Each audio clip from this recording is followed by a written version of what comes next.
பிதா குமாரன் பரிசுத்தாவின் நாமத்தில் உங்கள் யாவரையும் நான் வாழ்த்துகின்றேன். இந்த நாளிலும் கூட உங்கள் யாவரையும் சந்திப்பதிலே மிகுந்த மகிழ்ச்சி அடைகிறேன். எனக்கு அருமையானவர்களே, ஆண்டவரை இயேசு கிறிஸ்து உங்கள் ஒவ்வொருவரையும் நேசிக்கிறார். இந்த நாளிலும் ஒரு 20 நிமிடம் இந்த சத்தத்திற்கு நேராக உங்களுடைய இருதயத்தை திருப்புங்கள். அது உங்களுடைய ஆவி, ஆத்மா, சரீரத்திற்கு மிகுந்த பிரயோஜனமுள்ளதாக இருக்கும் என்று சொல்லி நான் கிறிஸ்துவுக்குள் நம்புகின்றேன்.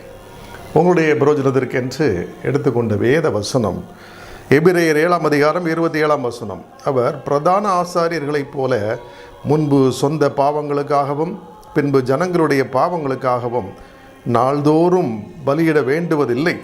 ஏனெனில் தம்மைத்தாமே பலியிட்டதினாலே இதை ஒரே தரம் செய்து முடித்தார் என்று சொல்லி நாம் இங்கே பார்க்கின்றோம். பாவங்களுக்காக நாள்தோறும் பலியிடப்பட்டது. பழைய ஏற்பாட்டிலே நியாயப்பிரமாண சட்டத்தின்படியாக மனுஷருடைய பாவங்களுக்காக அநேக பலிகள் செலுத்தப்பட்டது.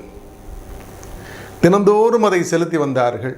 மக்கள் பாவத்தின் மேல் பாவம் செய்து தேவனுடைய மகிமையை இழந்து காணப்பட்டார்கள். மோசே மூலமாக ஆண்டவராகிய இயேசு கிறிஸ்து இஸ்ரவேல் ஜனங்களுக்கு விசுவாச பிரமாணத்தையே கொடுக்க தீர்மானித்திருந்தார். மோசே சொல்லுகின்றார், வனாந்தரத்தில் நீங்கள் அதை விசுவாசிக்கவில்லை என்று சொல்லி. அவர்கள் விசுவாசிக்காமல் போனபடியினாலே ஆண்டவராகிய இயேசு கிறிஸ்துவே தன்னை புதிய பிரமாணமாக ஏற்படுத்தி பழைய ஏற்பாட்டை தண்ணீரை நிறைவேற்றினார். அதை நிறைவேற்றி முடித்தார். பழைய ஏற்பாட்டிலே நியாயப்பிரமாணத்தின் ஒரு வசனமாவது ஒரு எழுத்தாவது அது நிறைவேறாமல் போகாது என்று சொன்னார். அதை அழிக்க வரவில்லை, அதை நிறைவேற்றவே வந்தேன் என்று சொன்னார். தண்ணீரை நிறைவேற்றினார். எப்படி என்று சொன்னால், தன்னை பலியிடுவதன் மூலமாக, தன்னை மனுஷருடைய பாவங்களுக்காக பரிகார பலியாக தன்னை ஒப்பு கொடுத்ததுனால, பலியிட்டதுனால அவர் முடித்த காரியம், அவர் செய்து முடித்த காரியம். பழைய ஏற்பாடு முடிந்தது. ஓய்வு நாள் இல்லை, பழைய பலிகள் இல்லை, பழைய பாவம் இல்லை. மனுக்குலத்திற்கே ஒரு ரட்சிப்பு உண்டானது. கல்வாரி சிலுவையில் ஆண்டவராகிய இயேசு கிறிஸ்து செய்து முடித்த காரியம் மிக பிரதானமான காரியம். மக்களுடைய பாவங்களை அவர் கேன்சல் செய்தார். யாரெல்லாம் இயேசு கிறிஸ்துவை விசுவாசிக்கிறார்களோ, இயேசு கிறிஸ்து எனக்காக மரித்தார், எனக்காக உயிர்த்தார், மீண்டும் எனக்காக வருவார் என்று சொல்லி யாரெல்லாம் அவரை விசுவாசிக்கிறார்களோ, இயேசு எனக்காக இரத்தம் சிந்தினார், அந்த இரத்தம் என்னுடைய பாவங்களை மன்னித்திருக்கிறது என்று சொல்லி யாரெல்லாம் நம்புகிறார்களோ அத்தனை பேருக்கும் இன்றைக்கு பாவம் இல்லை. பாவத்திலிருந்து விடுதலையை கொடுக்கவே, பாவிகளை ரட்சிக்கவே கிறிஸ்து இயேசு உலகத்தில் வந்தார் என்று சொல்லி வேதம் சொல்லுகிறது. பிதாவாகிய தேவன் தம்முடைய ஒரே பேரான குமாரனை இந்த உலகத்திற்கு தந்தருளி இவ்வளவாய் நம்மில் அன்பு கூர்ந்தார் என்று சொல்லி வேதம் சொல்லுகிறது. தேவனுடைய அன்பினாலே உலக தோற்றத்திற்கு முன்பாக தீர்மானிக்கப்பட்டிருந்தபடியே, ஒருவேளை மனுஷர்கள் நமக்கு பிள்ளைகளாக படைக்கப் போகிறோம், பிசாசை காலின் கீழே போட்டு மிதிப்பதற்காக அவர்களை படைக்கப் போகிறோம், பரிசுத்த சந்ததியாக அவர்களை படைக்கப் போகின்றோம், நமக்கு பிள்ளைகளாக அவர்களை படைக்கப் போகின்றோம். எனவே அவர்கள் ஒருவேளை பாவம் செய்தால் தூதர்களை கைவிட்டது மாதிரி, விழுந்து போன லூசிஃபர் அவனுடைய சேனையை கைவிட்டது மாதிரி மனுஷர்களை கைவிடக்கூடாது என்று சொல்லி பிதாவாகிய தேவன் திட்டம் பண்ணிதான் மனுஷரை படைக்கும் முன்பாகவே இயேசு கிறிஸ்து வார்த்தையான தேவன், தேவகுமாரன் இந்த உலகத்தில் இறங்கி வரணும். ஏன்னா அவருக்கு தான் பாவத்துக்கு சம்பளமான மரணத்தை கொடுக்க அதிகாரம் கொடுக்கப்பட்டிருந்தது. பிதாவாகிய தேவன் அவருக்கு மனுக்குலத்தை நியாயம் தீர்க்கிற அதிகாரம் முழுவதையும் கொடுத்திருந்தார் என்று சொல்லி யோவான் 5:22 நாம் வாசிக்கின்றோம். எனவே இயேசு கிறிஸ்து தான் மனுஷர்கள் பாவம் செய்தால் அவர்கள் நரகத்துக்கு அனுப்பணும். தூதர்கள் பாவம் செய்தாலும் பாவத்தின் சம்பளம் மரணம்தான். மனிதர்கள் பாவம் செய்தாலும் பாவத்தின் சம்பளம் மரணம்தான். இதை ஏற்படுத்தின பிதாவாகிய தேவன் தன்னுடைய வார்த்தையில் அவர் மாறவே மாட்டார், மாற முடியாது. ஏனால் அவர் சொல் தவறாதவர், வார்த்தையில் உண்மை உள்ளவர், அவர் நீதியுள்ள நியாயாதிபதி என்று சொல்லி சங்கீதம் 7ஆம் அதிகாரத்திலே வாசிக்கின்றோம். எனவே மனுக்குலம் ஒருவேளை பாவம் செய்து விட்டால், பிசாசை காலுக்கீழே போட்டு மிதிக்கிறதுக்கு தான் அவனை உருவாக்குறோம் அப்படின்னு சொல்லி இயேசு கிறிஸ்து மனுஷனை படைத்தார், தனக்கு பிள்ளைகளாகவும் படைத்தார். ஒருவேளை அவனும் பாவம் செய்து விட்டால் மனுக்குலத்தை நாம் கைவிட்டு விடக்கூடாது என்று சொல்லித்தான் மீட்பின் திட்டத்தை உலக தோற்றத்திற்கு முன்பதாக ஏற்படுத்தினதாக எபேசியர் 1:4 சொல்லுகிறது. 1 பேதுரு 1:20 சொல்லுகிறது. கலாத்தியர் 1:4 ஆண்டவராக இயேசு கிறிஸ்து தம்மை தாமே ஒப்பு கொடுத்தார், பிதாவின் சித்தமும் அதுதான் என்று சொல்லி வேதம் சொல்லுகிறது. எனவே இது சகரியா 6:13 படியாக சமாதானத்தின் ஆலோசனையாக உலக தோற்றத்திற்கு முன்பாக சுமார் 6000 வருஷத்திற்கு முன்பாக இந்த திட்டம் வகுக்கப்பட்டது. பரலோகத்திலே பிதாவாகிய தேவன், இயேசு கிறிஸ்து, பரிசுத்த ஆவியானவர், திரியேக தேவன் அவர்கள் இதை ஆலோசனை செய்து திட்டம் பண்ணினார்கள். மனுஷருக்கு சமாதானத்தை உண்டு பண்ணும் தண்டனை இயேசு கிறிஸ்து ஏற்றுக்கொள்ள வேண்டும். ஒருவேளை அவர்கள் பாவம் செய்து விட்டார் என்று சொல்லி இந்த திட்டத்தை ஏற்படுத்தி வைத்தார். மனுஷருக்கு சுதந்திரத்தை கொடுத்தார். ஆதாம் ஏவாள் பாவம் செய்தாங்க. அது தேவனுக்கு விரோதமான பகையாக மாறியது. எபேசியர் புத்தகத்தில் நாம் பார்க்கின்றோம், பாவம் என்பது தேவனுக்கு விரோதமான பகை. கல்வாரி சிலுவையிலே பாவத்தை இயேசு கிறிஸ்து சிலுவையில் அறைந்து தீர்த்தார். எல்லா மனுக்குலத்தினுடைய பாவமும் கெத்செமனே தோட்டத்திலேயே அவர் மேல் சுமத்தப்பட்டது. எனவே தான் சீஷர்களை பார்த்து சொன்னார், அந்தகார வேளையாக இருக்கிறது, எல்லாரும் விழித்திருந்து ஜெபிங்கன்னு சொன்னார். பாவம் சுமத்தப்பட்ட பொழுது இருள் அவர் மேல் வந்தது. மனுக்குலத்திற்காக இயேசு கிறிஸ்து பாவமே அறியாதவர், பரிசுத்தர், ஒரு குற்றமும் காணப்படாதவர். என்னிடத்தில் குற்றம் உண்டென்று உங்களில் யாரேனும் சொல்லக்கூடுமோ என்று சொல்லி கேள்வி கேட்ட அந்த கேள்விக்கு தகுதி உள்ள ஒரே தேவன் இயேசு கிறிஸ்து, அவர் மேல் நம்முடைய பாவம் சுமத்தப்பட்டது. மனுக்குலத்தின் அத்தனை பேருடைய பாவமும் சுமத்தப்பட்ட பொழுது அவர் பாவமானார் என்று சொல்லி பார்க்கின்றோம். அப்படிப்பட்ட வேளையிலே பிதாவினுடைய பிரசன்னம் துண்டிக்கப்பட்டது. பிதாவை நோக்கி மாம்சத்தில் வெளிவந்த தேவன் ஆட்டுக்குட்டியானவர் அவர் கதறி ஜெபித்தார். பிதாவினுடைய பிரசன்னம் பாவம் இருக்கிற இடத்துல அங்கே இணைந்து காணப்படாது. தேவனுடைய முகம் அவருக்கு இமைப்பொழுது மறைக்கப்பட்டது. அவர் திகைத்து போனார். தேவகுமாரன் எனவேதான் கெத்செமனே தோட்டத்தில் புலம்பினார், இந்த பாத்திரம் நீங்க கூடுமானால் அது நீங்கட்டும், ஆனாலும் என்னுடைய சித்தத்தின்படி அல்ல, உம்முடைய சித்தத்தின்படியே ஆகட்டும் என்று சொல்லி அவர் ஜெபித்தார். தேவ தூதர்களை கொண்டு பிதாவாகிய தேவன் அவரை தேற்றினார். தனியே இருக்க விடவில்லை. சிலுவை சுமந்தார். சிலுவை என்பது மற்றவருடைய பாரம், அது அவமான சின்னம். மனுஷருடைய அவமானங்களை சுமந்தார். உலகத்தின் ஜனங்களுடைய பாரங்களை சுமந்தார் இயேசு. அவர் நம்முடைய பாவ பாரங்களை சிலுவையில் அறைந்து தீர்த்தார். மனுஷருக்கு விரோதமான பகையாக பாவம் காணப்பட்டது. தேவனுக்கு விரோதமான பகை முடிந்தது. இயேசு கிறிஸ்து விசுவாசிச்சா, இயேசு கிறிஸ்துவினுடைய இரத்தத்தினால் பாவங்களற நீங்கள் கழுவப்பட்டால் உங்களுக்கு விரோதமான பகை முடிந்தது. பிசாசு கொண்டு வந்த பாவம், மரணம், இவைகள் உங்களை விட்டு விலகி சென்று விடும். எனவே தான் இயேசு சொன்னார், என்னை விசுவாசிக்கிறவன் அவன் மரித்தாலும் பிழைப்பான் என்று சொல்லி. என்னை விசுவாசிக்கிறவன், எனக்காய் ஜீவனை கொடுக்கிறவன், அவன் இழந்த ஜீவனை திரும்ப பெற்றுக்கொள்வான் என்று சொன்னார். எனக்கு அருமையானவர்களே, ஆண்டவராய் இயேசு கிறிஸ்து இதை சிலுவையிலே ஒரே தரம் செய்து முடித்தார். இந்த இயேசு கிறிஸ்து உங்களுக்கும் வேண்டும், எனக்கும் வேண்டும். எனக்கு அருமையானவர்களே, எபிரேயர் 7:27 சொல்லுகிறது, அவர் மனுஷனுடைய பாவங்களுக்காக தம்மை தாமே பலியிட்டார். பலியிட்டதினாலே இதை ஒரே தரம் செய்து முடித்தார். அவர் தம்மை தாமே ஒப்பு கொடுத்து தம்மை தாமே பலியிட்டார். எந்த ஒரு மனுஷனும் அவரை பிடித்து கொண்டு போய் சிலுவையில் அறைந்து விட முடியாது. இயேசு சொன்னார், சீசர்களை பார்த்து சொன்னார், நான் இப்பொழுது வேண்டிக் கொண்டால் 12 லேகியோனுக்கு இணையான தூதர்களை அனுப்புவார் அல்லவா என்று சொல்லி அவர் சொன்னார். ஆனாலும் மனுஷரை அழிக்க வரவில்லை. ஒரு லேகியோன் 6000 என்று சொல்லி நாம் பார்க்கின்றோம். அப்படி 12 என்று சொன்னால் 72,000 தூதர்களை அனுப்பி அவரை சிலுவையிலே அறைய திட்டம் பண்ணின வேதபாரகரையும் பரிசேயரையும் அவருக்கு விரோதமாய் கலகம் பண்ணினவர்களையும் ஆட்சியாளர்களையும் அவர் ஒரு நிமிஷத்தில் அழித்து போட முடியும். எனக்கு அருமையானவர்களே, எலிசா மூலமாக கேயாசினுடைய கண்கள் திறக்கப்பட்டு 1000 தூதர்கள் அவர்களை சுற்றிலும் பாதுகாத்ததை நாம் வேதத்திலே வாசிக்கின்றோம். அதே போல ஆண்டவராகிய தேவன் ஒரு தூதனை கொண்டு 185,000 பேரை எசேக்கியாவின் நாட்களிலே சீரியர்களை முறியடித்து போட்டது போல முறியடித்து போடவும் முடியும். பாருங்க, ஆண்டவராக இயேசு சொல்லுகிறார், 72,000 தூதர்களை எனக்காக அனுப்ப பிதா வல்லமையுள்ளவராக இருக்கிறார். ஆனாலும் வேண்டாம். சீசர்கள் சொன்னாங்க, இப்பொழுது வானத்திலிருந்து அக்கினி இறக்கியவர்களை எரித்து போடும் என்று சொல்லி. அப்படி செய்ய இயேசு கிறிஸ்து வரவில்லை, மனுஷரை அழிக்க வரவில்லை, அவர்களை ரட்சிக்கவே வந்தேன் என்று சொன்னார். அவர் வானங்களை உண்டாக்கினவர், பூமியை உண்டாக்கினவர், மனுஷரை உண்டாக்கின சர்வ வல்லமுள்ள தேவனாய் இருந்த பொழுதிலும் மனுஷருடைய பாவத்தை நீக்க வேண்டும், அவர்களை ரட்சிக்க வேண்டும் என்கிற ஒரே நோக்கத்தோடு வந்தபடினால இந்த உலகத்தில் இருந்த ராஜாக்களோடும் அவரை பகைத்த, அவர் மேல் பொறாமை கொண்ட வேதபாரகர் பரிசேயரோடும் பொல்லாத மனுஷர்களோடும் அவர் விசுவாசியாத ஜனங்களோடும் அவர் யுத்தம் பண்ணவில்லை. மாறாக அவர்களை நேசித்தார். தன்னை மேசியாவாகவும் இரட்சகராகவும் வெளிப்படுத்தி காண்பித்தார். எனக்கு அருமையானவர்களே, அநேகர் விசுவாசித்தாங்க.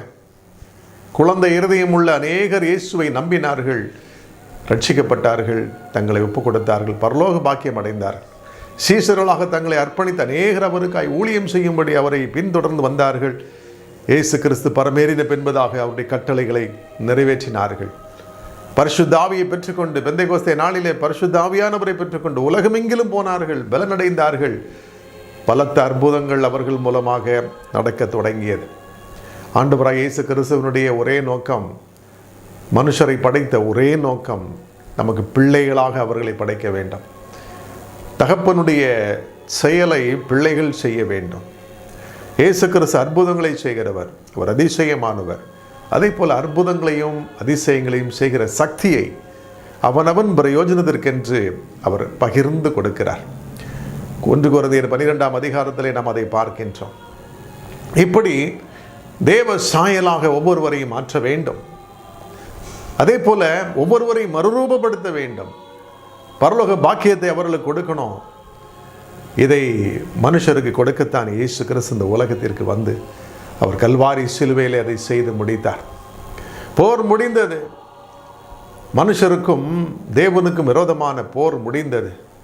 பிசாசு மனுஷர்களை தூண்டிவிட்டு பாவம் செய்ய வைத்து மரணத்துக்கு ஏதுவாக அவர்களை வழிநடத்தி கொண்டிருந்தார்.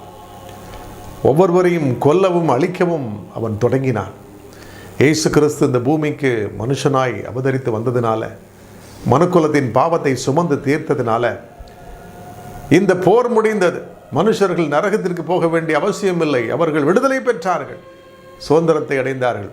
உண்மையான சுதந்திரம் மனுஷருக்கு பாவத்தில் இருந்தும் சாபத்தில் இருந்தும் மரணக்கட்டில் இருந்தும் விடுதலை பெறுவதுதான்.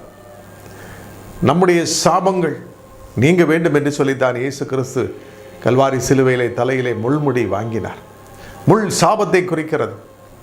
எனக்கு அருமையானவர்களே, சாபம் என்பது ஆசீர்வாதத்திற்கு எதிர்ப்பதம். அந்த சாபமானது இன்றைக்கி நம்முடைய கையின் பிரயாசங்களில் வரலாம், சரீரத்தில் வரலாம், நம்முடைய குடும்பத்தில் வரலாம், தலைமுறையாக வரலாம். தீராத நோயிலே கிடக்கலாம், குறை பிரசவங்களோடு கூட பிள்ளைகள் பிறக்கலாம். அதே போல தொடர்ந்து பிடிக்கின்ற பில்லி சூனியங்கள், மந்திர சூனிய கட்டுகள் உங்களை வேதனைப்படுத்தி அநேகரை, உங்கள் குடும்ப நண்பர்களை, குடும்பத்தில் இருக்கிற அங்கத்தினர்களை கொன்று போடலாம். இப்படிப்பட்ட சாபத்தின் கட்டிலிருந்து விடுதலையாக்க கல்வாரி சிலுவை நோக்கி பாருங்கள், காயப்பட்ட இயேசுவை நோக்கி பாருங்கள், அவருடைய தலையில் இருக்கிற முள்முடியை நோக்கி பாருங்கள். இயேசுவே, என் சாபம் நீங்க நீர் முள்முடி வாங்கினீரே, அந்த போர் சிலுவையிலே முடித்து வைக்கப்பட்டதே, இனி நான் சுமக்க தேவையில்லை என்று சொல்லி விசுவாசத்தோடு ஜெபியுங்கள். நீங்கள் ஜெபித்தால் இயேசு கிறிஸ்து கேட்பார். எனக்கு அருமையானவர்களே, ஆண்டவராய் இயேசு கிறிஸ்து அதற்காகத்தான் இதை செய்து முடித்திருக்கிறார். இனி உங்களுக்கு போர் இல்லை, யுத்தம் இல்லை. யுத்தம் கர்த்தருடையது. உங்களுக்காக நின்று அவர் யுத்தம் பண்ணுவார். அவர் உயிரோடு இருக்கிறார். அவர் ஜீவனுள்ளவராக இன்றும் உங்கள் அருகிலே வந்து நிற்கிறார். இப்பொழுதும் விசுவாசிக்கிற அநேகர் மேல் தேவனுடைய வல்லமையின் கரம் வைக்கப்படுகிறது. அந்த போர் முடித்து வைக்கப்படுகிறது. மனுஷர்கள் உங்களை பகைத்து கொண்டே இருக்கலாம், காரணமில்லாமல் பகைக்கலாம். நீங்கள் நன்மை செய்திருக்க, நன்மைக்கு தீமை உங்களுக்கு செய்து கொண்டிருக்கிற ஜனங்கள் இருக்கலாம். அந்த போர் இன்றைக்கு முடிய போகின்றது. இந்த செய்தியை கேட்டு முடித்த உடனே உங்களுடைய வாழ்க்கையிலே அந்த யுத்தம் முடிய போகிறது. என்னோடு கூட சேர்ந்து நீங்கள் ஜெபிக்கும் பொழுது ஆண்டவராய் இயேசு கிறிஸ்து உங்களுக்கு விரோதமான அந்த போரை, அந்த யுத்தத்தை முடித்து வைப்பார். எனக்கு அருமையானவர்களே, உங்களுக்காய் வழக்காடுவார். வழக்கிலே சிக்கி அநேகர் தவித்து கொண்டிருக்கிறீங்க. கோர்ட்டு கேஸிலிருந்து வெளியில் வர முடியல. அநியாயமாக உங்களுக்கு விரோதமாக இன்றைக்கு கோர்ட்டு கேஸ் வழக்குகள் நடந்து கொண்டிருக்கிறதாக நீங்கள் புலம்பிக் கொண்டிருக்கிறீங்க. இயேசு கிறிஸ்து உங்களுக்கு எதிரான யுத்தத்தை, அந்த வழக்கை அவரே பார்த்து கொள்ளுவார். நியாயத்தில் உங்களுக்கு விரோதமாக எழும்புகின்ற எந்த ஒரு நாவையும் அவர் குற்றப்படுத்துவார். உங்களுக்காக அவர் நின்று வழக்காடுவார். ஏனென்று சொன்னால் அவர் உங்களுக்கு விரோதமான போரை முடித்து வைத்து விட்டார். நீங்கள் இப்பொழுது அவரை விசுவாசிக்க தொடங்குகிறபடினாலே இயேசு கிறிஸ்து உங்கள் சார்பில் நின்று உங்களுக்காய் பேசுவார். அவர் யுத்தம் பண்ணுவார். உங்களை ஜெயம் கொள்ள வைப்பார். ஜெயம் கொள்ளுகிறவன் எவனோ அவன் சகலத்தையும் சுதந்திரித்துக் கொள்ளுவான். நீங்கள் செய்ய வேண்டியது பாவத்தை விட்டு மனம் திரும்புங்கள். இயேசு கிறிஸ்துவின் இரத்தம் என் பாவங்களை கழுவும் என்று சொல்லி விசுவாசியுங்கள். எனக்காக என் ஆண்டவர் போரை முடித்து வைத்து விட்டார். யுத்தத்தை முடித்து வைத்து விட்டார். இனி நான் சுமக்க தேவையில்லை, நான் சண்டையிட தேவையில்லை.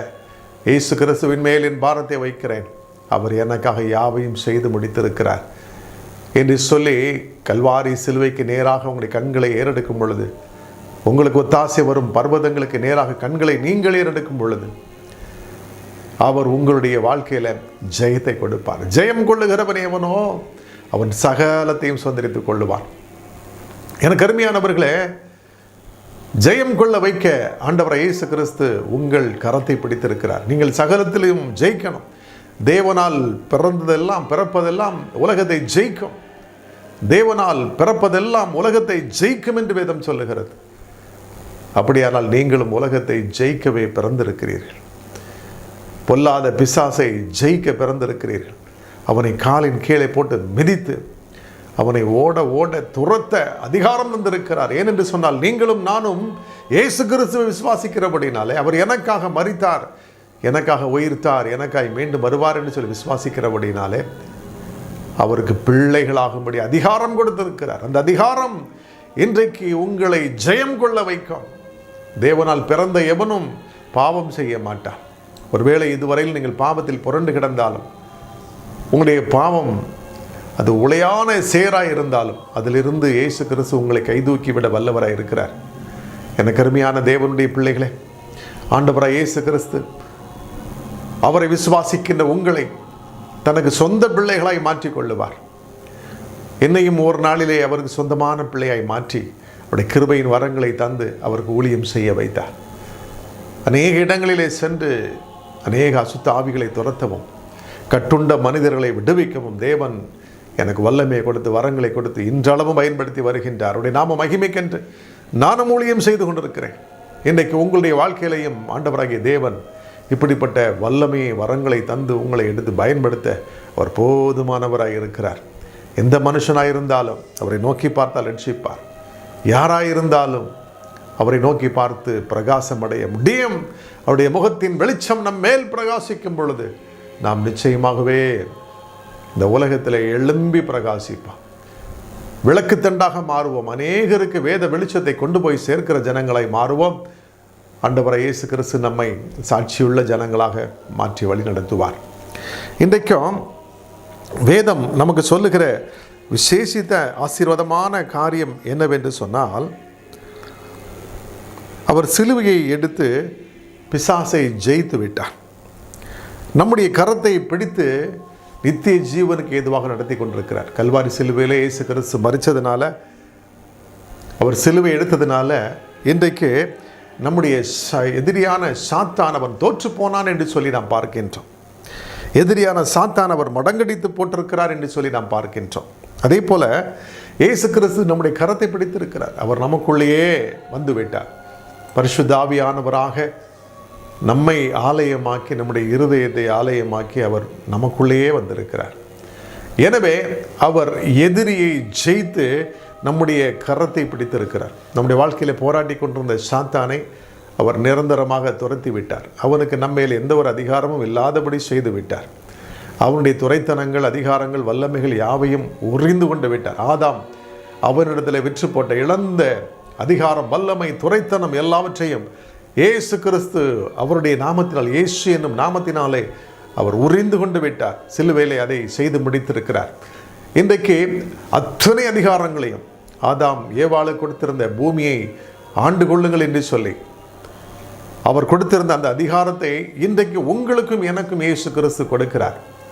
எனக்கு அருமையானவர்கள், நம்முடைய ராஜ்யம் இந்த உலகத்திற்கு உரியதல்ல என்று இயேசு தெளிவாய் சொன்னார். என்னுடைய ராஜ்யம் இந்த உலகத்திற்கு உரியதல்ல, அது தேவ ராஜ்யத்துக்குரியது என்று சொன்னார். தேவ ராஜ்யம், அவருடைய ஆளுகை இன்றைக்கு உங்களுக்குள் இருந்து புறப்படுகிறது. பரலோக ராஜ்யம் அது வெளியரங்கமாய் வராது, அது உங்களுக்குள் வரும் என்று வேதம் சொல்லுகிறது. உங்களை கொண்ட ஆண்டவர் வல்லமையான காரியங்களை செய்ய அவர் திட்டம் வைத்திருக்கிறார். அதே போல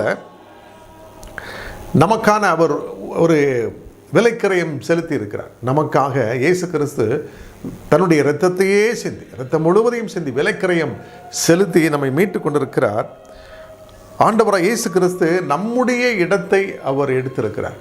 நாம அறையப்பட வேண்டிய சிலுவையில் இயேசு கிறிஸ்து நம் சார்பில் அறையப்பட்டார். அதுக்கு என்ன அர்த்தம்னா, நாம் பெற்றுக்கொள்ள வேண்டிய மரண தண்டனையை இயேசு கிறிஸ்து தன்னுடைய சரீரத்தில் ஏற்றுக்கொண்டு நமக்காக மரித்தார். பாதாளம் இறங்கி 3 நாள் கழித்து மீண்டும் உயிரோடு எழும்பினார். அவர் சொன்னார், என் ஜீவனை கொடுக்கவும் எனக்கு அதிகாரம் உண்டு, அதை திரும்ப எடுத்துக்கொள்ளவும் அந்த அதிகாரம் எனக்கு கொடுக்கப்பட்டிருக்கிறது. என் பிதாவினிடத்திலே நான் அதை பெற்றுக்கொண்டேன் என்று சொன்னார். தேவனின் வார்த்தையாக இறங்கி வந்த இயேசு கிறிஸ்து மாம்சத்தில் வெளிப்பட்ட தேவன். அவர் எல்லா அதிகாரத்தையும் உடையவராக இருக்கின்றார். எனவே நம்முடைய இடத்தை அவர் எடுத்துக்கொண்டார், என் சார்பில் பலியானார் என்று சொல்லி ஒவ்வொருவரும் விசுவாசிக்க வேண்டும். அப்படி நாம் விசுவாசிக்கும் பொழுது அவர் மரித்து உயிர்த்தது போல நாமும் பாவத்துக்கு செத்து நீதிக்கென்று பிழைக்கிற ஜனங்களாக இருப்போம். பாவம் நமக்குள் அது வேர் கொள்ளாது, பாவம் நமக்குள் அது அனல் கொள்ளாது. மாறாக நாம் பரிசுத்தமடைந்த ஜனங்களாக நித்திய ஜீவனுக்கு ஏதுவாக கடந்து செல்லுவோம். எப்படி என்று சொன்னால், இந்த உலகத்தில் நாம் நீதியை பெற்றிருக்கிறோம். நீதி என்று சொன்னால் பரலோகம் செல்ல தகுதி. நீதிமான்கள் என்று சொன்னால் ஏற்புடையவர்கள், தகுதியுடையவர்கள். எதற்கு? தேவனோடு கூட பரலோகத்தில் வாசம் செய்வதற்கு நீதியை பெற்றவர்கள் நீதிமான்கள். இந்த பாக்கியத்தை ஒவ்வொருவருக்கும் கொடுக்க இயேசு விரும்புகிறார். என்னோடு கூட சேர்ந்து ஜெபியுங்கள். ஆண்டவராக இயேசு கிறிஸ்து உங்களுக்கு அந்த பாக்கியத்தை கொடுத்து உங்களுக்கு மேலான ஆசீர்வாதத்தை கொடுப்பார். உங்களுக்கு விரோதமான போர் முடிந்தது, பிசாசு கொண்டு வந்த யுத்தம் முடிந்து போனது. இனி கலக்கம் இல்லை, பாவம் இல்லை, சாபம் இல்லை, மரணம் இல்லை, அலறுதலும் இல்லை, பயம் இல்லை, திகில் இல்லை, துயரம் இல்லை. ஒரு நாளும் நீங்கள் வேதனைப்பட மாட்டீர்கள். விசுவாசத்தோடு ஜெபியுங்கள். இயேசு கிறிஸ்துவின் ரத்தம் சகல பாவங்களை நீக்கி உங்களை சுத்திகரிக்க வல்லமுள்ளதாக இருக்கிறது. நாம் ஜெபிக்கலாம். அன்பின் பரலோக பிதாவே, இயேசு கிறிஸ்துவின் நாமத்தில் நம்மை நோக்கி பார்க்கிறோம். ஆவியானவரே, இப்பொழுது என்னோடு கூட சேர்ந்து ஜெபிக்கிற ஒவ்வொரு சகோதர சகோதரிகளையும் கண்ணோக்கி பாருங்க. இயேசு மகாராஜா உம்முடைய வல்லமையான கரம் ஒவ்வொருவரையும் தொடட்டும். இப்பொழுதே பாவத்தின் கட்டிலே, சாபத்தின் கட்டிலே, மரணத்தின் பிடியில் இருக்கிற ஒவ்வொரு ஜனங்களையும் விடுவீங்க. கல்வாரி சிலுவை நோக்கி பார்க்கிற, காயப்பட்ட இயேசுவை நோக்கி பார்க்கிற ஒவ்வொரு பிள்ளைகளையும் இப்பொழுதே உம்முடைய பரிசுத்த இரத்தத்தால் நிரப்பி, அப்பா, இப்பொழுதும் உம்முடைய ஜனங்களை மீட்டுக்கொள்ளுங்க. உம்முடைய முள்முடியை பார்க்கிறோம், இரத்தம் வழிகிற தலையை பார்க்கிறோம். எங்கள் சாபங்களெல்லாம் நீங்கட்டும், ஆசீர்வாதமாய் மாறட்டும். இயேசுவே, எங்களுடைய ஆசீர்வாதங்களுக்காக ஆண்டவரே, எங்களுடைய மேலான ஒவ்வொரு நாளும் நாங்கள் மேன்மை அடையணும் என்கிறதற்காக நீங்கள் கல்வாரி சிலுவையில் இரத்தம் சிந்தினீங்கப்பா. ஆண்டவரே, உம்முடைய இடது கரத்தை நோக்கி பார்க்கின்றோம். செல்வமும் கனமும் அதில் இருக்கிறது. உம்முடைய வலது கரத்தை நோக்கி பார்க்கிறோம். நீடித்த ஆயுள் அதில் இருக்கிறது. ஆம் தகப்பன், எங்களுக்காக நீடித்த ஆயுளை கொடுக்கும்படிக்கு வலது கரத்திலே ஆணி அடிக்கப்பட்டேன். செல்வத்தையும் கனத்தையும் கொடுக்கும்படியாக உம்முடைய இடது கரத்திலே ஆணி அடிக்கப்பட்டது. நாங்கள் பெருமையாய் நடக்கக்கூடாது, தாழ்த்தணும், கிருபை பெற்றுக்கொள்ளணும் என்பதற்காக, தாழ்மையாய் நடக்க வேண்டும் என்பதற்காக கால்களிலே ஆணிகளை வாங்கினீர். ஆண்டவரே, நாங்கள் எங்களை தாழ்த்துகிறோம். எங்களை உம்முடைய கிருபையினால் தாங்குங்க, வழிநடத்துங்க, உயர்த்துங்க, ஆசீர்வதிங்க. இப்பொழுதும் என்னோடு சேர்ந்து ஜெபிக்கிற ஒவ்வொரு சகோதரி வாழ்க்கையிலையும் ஆசீர்வாதத்தை கொடுங்கப்பா. உம்முடைய விழாவிலே மார்பிலே ஈட்டியால் குத்தப்பட்ட அந்த தழும்புகளை நோக்கி பார்க்கின்றோம். நாங்கள் விழாவிலிருந்து புதிதாய் பிறந்த ஒரு சந்ததியாக எழும்பியிருக்கிறோம். ஆண்டவரே, பழையவைகள்லாம் ஒளிந்து போயின, எல்லாம் புதிதாயின. நாங்கள் புதிதாய் பிறந்தவர்கள். ஆண்டவரே, எங்களுக்கு எல்லாம் புதுசாக மாறட்டும். இந்த புதிய கிருபை எங்களுக்கு நிறைவாய் கொடுக்கப்படட்டும். ஆம் தகப்பன், நம்முடைய தழும்புகளால் நாங்கள் குணமாகிறோம் என்று வேதம் சொல்லுகிறது. நம்முடைய காயப்பட்ட கரம் வியாதியின் கட்டுகளோடு இருக்கிற ஒவ்வொருவரையும் தொட்டு சுகமாக்கட்டும். இப்பொழுதே அந்த வல்லமை என்னோடு சேர்ந்து ஜெபிக்கிற ஒவ்வொரு சகோதர சகோதரி மேலும் இறங்குகிற கிருபைக்காக உமக்கு ஸ்தோத்திரம். தேவ பிரசன்னம் இறங்கி ஒவ்வொருவரையும் பலப்படுத்தி ஆசீர்வதிக்கிறதற்காக ஸ்தோத்திரம். இந்த நாளிலும் அநேகர் மேல் இயேசுவின் கரம் வைக்கப்பட்டு சாபம் இல்லை, மரணம் இல்லை, பாவம் இல்லை என்று சொல்லி ஒரு நிச்சயத்தை கொடுத்து விட்டதற்காக ஸ்தோத்திரம். உங்களை தாழ்த்தி உயர்த்துகிறோம். இயேசுவின் நாமத்தில் ஜெபம் கேளும் நல்ல பிதாவே, ஆமென், ஆமென். எனக்கு அருமையானவர்களே, என்னை தொடர்பு கொண்டு ஜெபியுங்கள். இயேசு கிறிஸ்து உங்களை விடுதலையாக்க வல்லமையுள்ளவராக இருக்கிறார். God bless you.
வரை